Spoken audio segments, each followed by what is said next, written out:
Welcome to my channel J cracker. आज फिर से इस चैनल में स्वागत है। आज हम बात करेंगे बहुत ही इम्पोर्टेंट टॉपिक, बहुत ही इंटरेस्टिंग टॉपिक। जैसा कि आप देख रहे हैं ब्लैक बोर्ड पर, सूर्य ग्रहण और चंद्र ग्रहण ये कई बार विभिन्न प्रकार के टेट परीक्षाओं में पूछा गया है।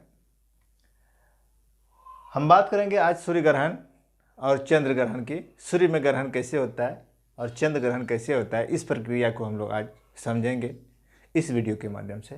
आप लोग मेरे चैनल पे बने रहिए, पूरा वीडियो देखिए, ये एकदम बहुत अच्छे से समझ में आ जाएगा। यहाँ पर जो लिखे हैं चंद्र ग्रहण, जिसको इंग्लिश में लूनर इक्लिप्स कहा जाता है। इंग्लिश में लूनर इक्लिप्स कहा जाता है। ग्रहण दो प्रकार के होते हैं, एक चंद्र ग्रहण होता है, एक सूर्य ग्रहण होते हैं। और ये चंद्र ग्रहण और सूर्य ग्रहण का होने का मुख्य कारण जो है, ये परिक्रमा है। चंद्रमा का परिक्रमा पृथ्वी के चारों ओर और पृथ्वी का परिक्रमा सूर्य के चारों ओर के कारण चंद्र ग्रहण और सूर्य ग्रहण होते हैं। पहले इसको समझते हैं हम लोग। ये पृथ्वी है, ये सूर्य के चारों ओर चक्कर लगा रहा है, और ये चंद्रमा है, ये पृथ्वी की चारों ओर चक्कर लगा रहे हैं। जब ये चक्कर लगाते लगाते ये एक सीधाम आ जाता है, तो उस दिन क्या होता है, चंद्र ग्रहण होता है। जैसा कि यहाँ पर हम लिखे हुए हैं कि जब सूर्य एवं चंद्रमा के बीच पृथ्वी आ जाती है, यहाँ पर सूर्य है, यहाँ पर चंद्रमा है, इसके बीच में पृथ्वी आ रही है। क्यों आती है? क्योंकि ये घूम रही है। पृथ्वी पहले यहाँ था, यहाँ था, यहाँ था, घूमते घूमते घूमते एक दिन ऐसा आ जाता है कि पृथ्वी और सूर्य और चंद्रमा दोनों एक सीधा में आ जाता है। तो पृथ्वी, चंद्रमा और सूर्य के बीच पृथ्वी आ जाती है, तब सूर्य का रोशनी, यहाँ से जो किरण निकलती है सूर्य का, यहाँ से जो किरण निकलती है, ये सूर्य की रोशनी चंद्रमा पर पूरी तरह से नहीं पहुँच पाता है। चंद्रमा, सूर्य का पूरी तरह से रोशनी जो है, सूर्य का पूरी तरह से रोशनी जो है चंद्रमा पे नहीं पहुंचती है। क्यों?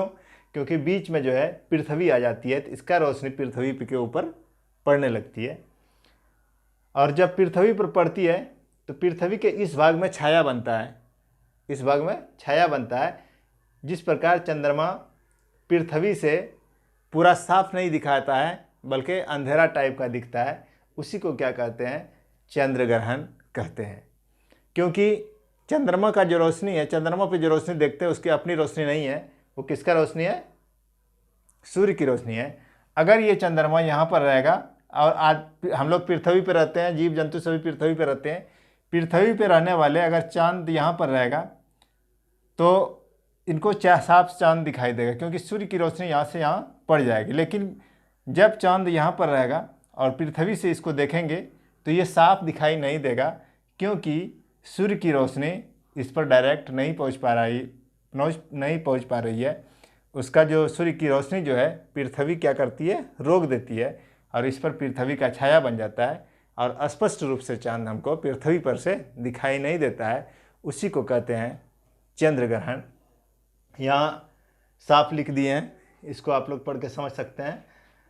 चंद्रमा साफ नहीं दिखाई देती है, इसे ही चंद्र ग्रहण कहते हैं। चंद्र ग्रहण कब होता है? हमेशा पूर्णिमा की रात होती है चंद्र ग्रहण।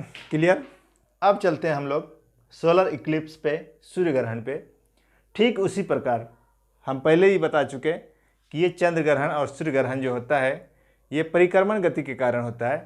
पृथ्वी का सूर्य के चारों ओर परिक्रमा करना और चंद्रमा की पृथ्वी के चारों ओर परिक्रमा करना, इसी के कारण चंद्र ग्रहण और सूर्य ग्रहण होता है। अब आते हैं हम सूर्य ग्रहण में क्या होता है। यहाँ याद रखना है, सूर्य और चंद्रमा के बीच पृथ्वी, सूर्य चंद्रमा के बीच पृथ्वी, या इस तरह से याद रख सकते हैं, सूर्य पृथ्वी चंद्रमा, तो क्या हो जाएगा, चंद्र ग्रहण हो जाएगा। और यहाँ पर सूर्य चंद्रमा और पृथ्वी, यहाँ पर क्या हो जाएगा, सूर्य ग्रहण। मतलब शुरू में सूर्य रहेगा, ये बीच वाला खाली बदलेगा, यहाँ पृथ्वी रहेगा, पृथ्वी की जगह पे यहाँ क्या आ गया, चांद। मतलब ये पृथ्वी जो है ये इधर आ गया और चांद जो है इधर आ गया।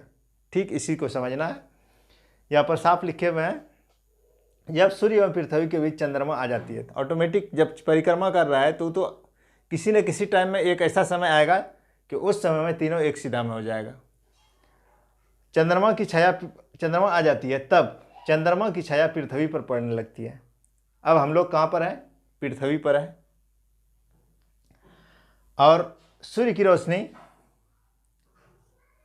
कहाँ पर पड़ रही है? चंद्रमा पर पड़ रही है। कहाँ पर पड़ रही है? चंद्रमा पर पड़ रही है।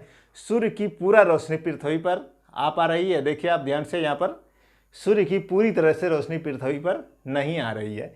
अगर यहाँ पर कोई इंसान रहेगा और ये अगर सूर्य को देखेगा तो पूरा सूर्य इनको दिखाई नहीं देगा। क्यों नहीं देगा?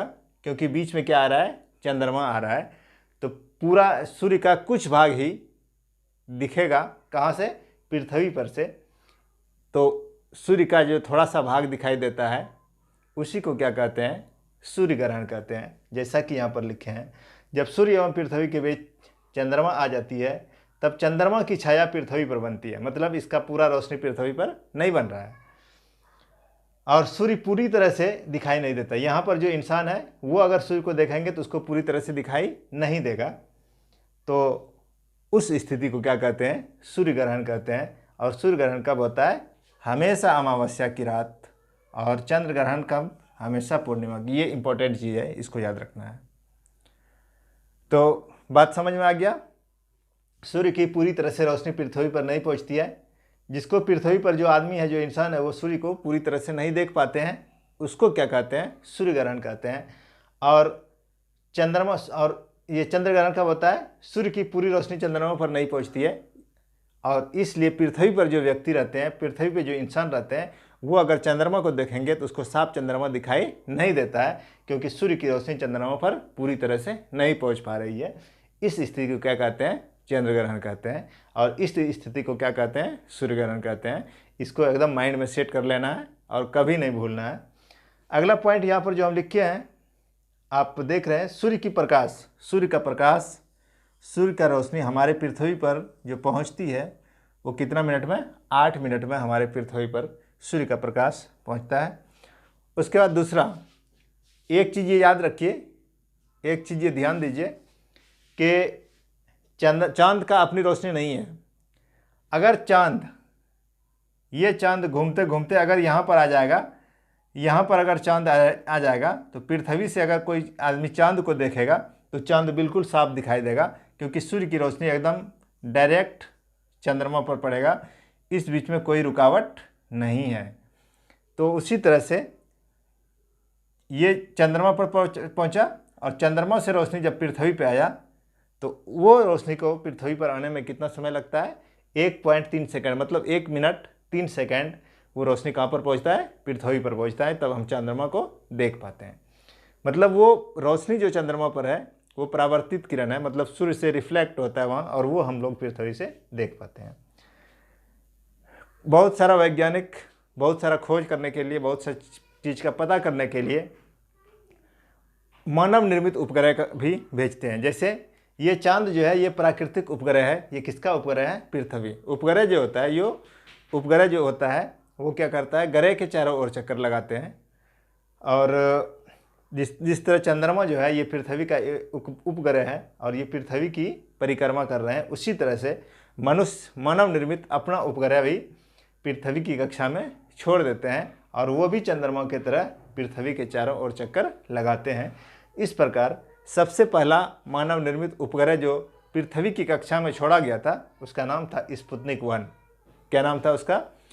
पृथ्वी से सबसे पहला मानव निर्मित उपग्रह स्पुतनिक 1 पृथ्वी की कक्षा में छोड़ा गया था। किसके द्वारा? रूस के द्वारा। कब? 4 अक्टूबर 1957 ईस्वी को छोड़ा गया। उसके बाद भारत ने भी अपना पहला उपग्रह, जिसका नाम क्या था? आर्यभट्ट। भारत का पहला मानव निर्मित उपग्रह क्या नाम था? आर्यभट्ट था। इसको 19 अप्रैल 1975 ईस्वी में पृथ्वी की कक्षा में स्थापित किया गया।